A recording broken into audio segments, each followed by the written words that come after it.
Assalamualaikum warahmatullahi wabarakatuh.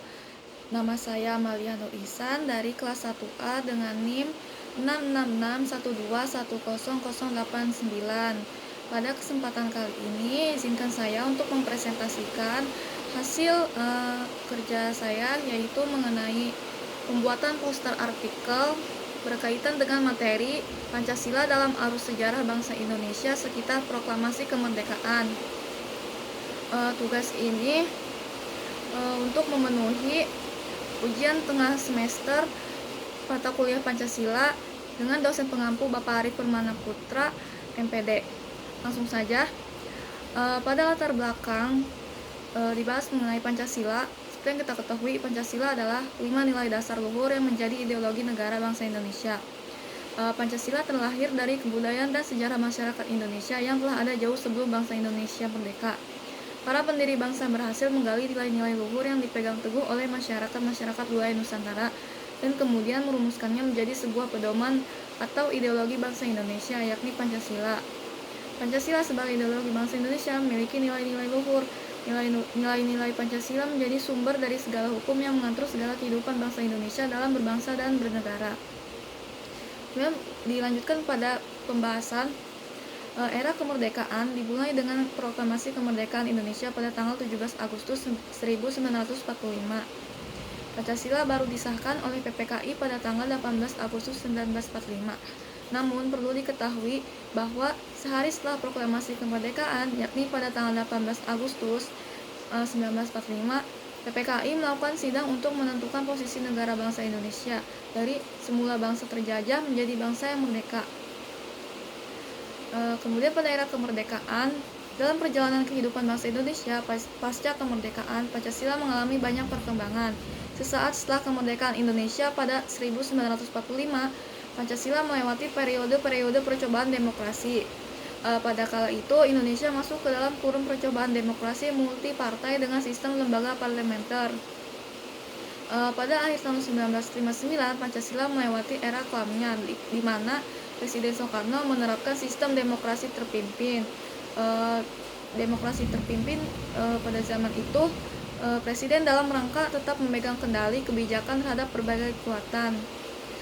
Kebijakan itu menimbulkan penyimpangan ideal-ideal yang ada dalam Pancasila itu sendiri. Salah satunya adalah sila permusyawaratan. Dilanjutkan pada era Orde Lama. Pada periode ini, Pancasila dipahami berdasarkan ideal yang berkembang pada situasi dunia yang waktu itu diliputi oleh kerusuhan dan kondisi sosial budaya. Berpusat di dalam suasana transisional dari masyarakat terjajah menjadi masyarakat merdeka. Periode tahun 1945 sampai 1950, nilai persatuan dan kesatuan rakyat Indonesia masih tinggi karena menghadapi Belanda yang masih ingin mengamankan daerah jajahannya di Indonesia. Namun setelah penjajah dapat diusir, bangsa Indonesia memulai memperoleh tantangan dari dalam.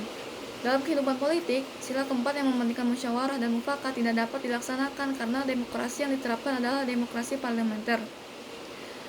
Presiden semata-mata berfungsi sebagai kepala negara, sedangkan kepala pemerintahan dipegang oleh Perdana Menteri. Kemudian dilanjutkan dengan era reformasi.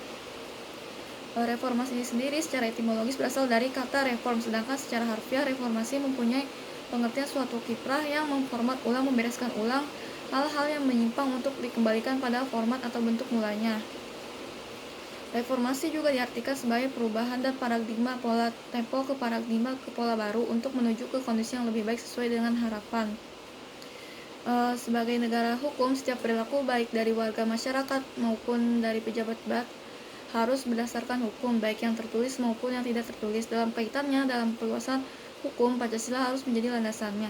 Artinya, hukum yang akan dibentuk tidak dapat dan tidak boleh bertentangan dengan sila-sila. Kesimpulannya, Pancasila adalah 5 nilai dasar luhur yang ada dan berkembang bersama dengan bangsa Indonesia sejak dahulu. Sejarah merupakan deretan peristiwa yang saling berhubungan. Peristiwa-peristiwa masa lampau yang berhubungan dengan kejadian masa sekarang dan semuanya bermuara pada masa-masa yang akan datang. Hal ini berarti bahwa semua aktivitas manusia pada masa lampau berkaitan dengan kehidupan masa sekarang untuk mewujudkan masa depan yang berbeda dengan masa yang sebelumnya. Sejarah perjuangan bangsa Indonesia berlalu dengan melewati suatu proses waktu yang sangat panjang. Dalam proses waktu yang panjang itu, dapat dicatat kejadian-kejadian penting yang merupakan tonggak sejarah perjuangan bangsa Indonesia. Sekian yang bisa dapat saya presentasikan. Kurang lebihnya mohon maaf. Sekian dari saya. Wassalamualaikum warahmatullahi wabarakatuh.